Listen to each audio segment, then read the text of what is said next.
Hello friends, അപ്പോൾ എന്തൊക്കെയുണ്ട് വിശേഷം? എല്ലാവർക്കും സുഖമാണെന്ന് വിചാരിക്കുന്നു. അപ്പോൾ തുമ്പിമോൾക്ക് ഒരുപാട് അമൃതപ്പൊടി പാക്കറ്റുകൾ അംഗനവാടിയിൽ നിന്ന് കിട്ടിയിട്ടുണ്ട്. അപ്പോൾ ഇത് വെച്ച് എന്ത് ചെയ്യുമെന്ന് ആലോചിച്ചിരുന്നപ്പോഴാണ് അപ്പോൾ നമുക്ക് എന്തെങ്കിലും ഒരു പലഹാരം ഉണ്ടാക്കാമല്ലോ എന്ന് വിചാരിച്ചിട്ട് യൂട്യൂബിൽ നോക്കിയപ്പോൾ അങ്ങനെ നൂൽപുട്ട് ഉണ്ടാക്കാമെന്ന് വിചാരിച്ചു. ഒരു കപ്പ് അമൃതപ്പൊടിയും ഒരര കപ്പ് അരിപ്പൊടിയും പത്തിരിപ്പൊടിയില്ലേ അതും കൂടെ ചേർത്തിട്ട് ഒരു നുള്ളു ഉപ്പും ചേർത്ത് തിളച്ച വെള്ളം ഒഴിച്ചിട്ട് നമ്മൾ നന്നായിട്ട് കൈ ഉപയോഗിച്ചിട്ട് നന്നായിട്ട് മിക്സ് ചെയ്തെടുക്കണം. നമ്മൾ നൂൽപുട്ടൊക്കെ കുഴച്ചെടുക്കില്ലേ, ആ ഒരു പരുവാകുന്നത് വരെ നമ്മൾ നന്നായി കുഴച്ചെടുക്കുക.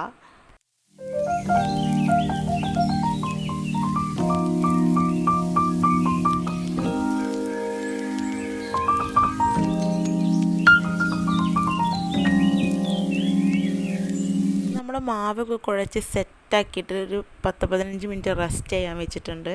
പിന്നെ നമ്മൾ സേവാനാഴിയില്ലേ അതിലേക്ക് നമ്മുടെ മാവാക്കി കൊടുത്തിട്ട് നന്നായിട്ട് മറ്റേ നൂൽപുട്ടിൻ്റെ പാത്രങ്ങളുണ്ടാവില്ല അതിൽ കുറച്ച് എണ്ണ തടവിയിട്ട് നന്നായിട്ട് ചുറ്റിച്ച് നൂലപ്പത്തിനുള്ളത് പോലെ റെഡിയാക്കി എടുക്കുക.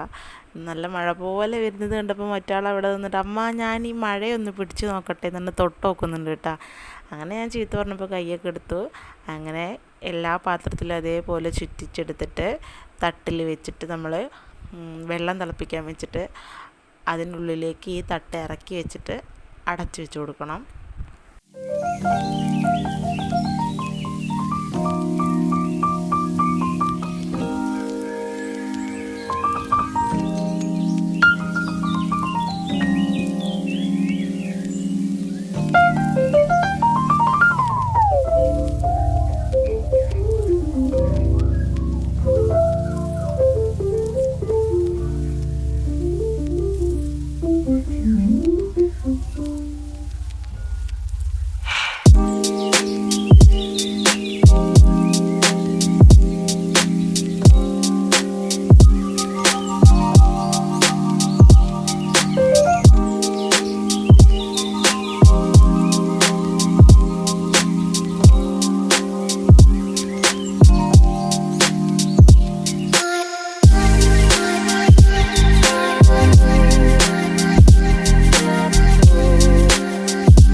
അപ്പോൾ നമുക്ക് ഈ പാത്രം ഒന്ന് തുറന്ന് നോക്കാം. റെഡി ആയിട്ടുണ്ട്.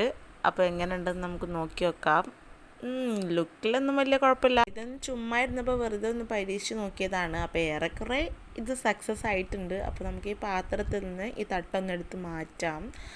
അങ്ങനെ ഓരോന്ന് ചൂടാറാനൊരു 5 മിനിറ്റ് വെച്ചു. അങ്ങനെ ഓരോന്നായി നമുക്ക് പുറത്തോട്ട് എടുത്തിട്ട് നമുക്കിത് പാത്രത്തിലേക്കൊന്ന് മാറ്റി കൊടുത്തു. അപ്പോൾ നല്ലതുപോലെ തന്നെ ഇത് ഇളകി കിട്ടിയിട്ടുണ്ട്. അപ്പോൾ ഞാനിതൊന്ന് കൈയോട്ട് മറച്ചിട്ടിട്ട് ഇതെങ്ങനെ ഉണ്ടെന്ന് ഞാൻ അപ്പം തന്നെ, എനിക്ക് ക്ഷമയില്ലാത്തതുകൊണ്ട് ഞാൻ അപ്പം തന്നെ ഒന്ന് ടേസ്റ്റ് ചെയ്ത് നോക്കി.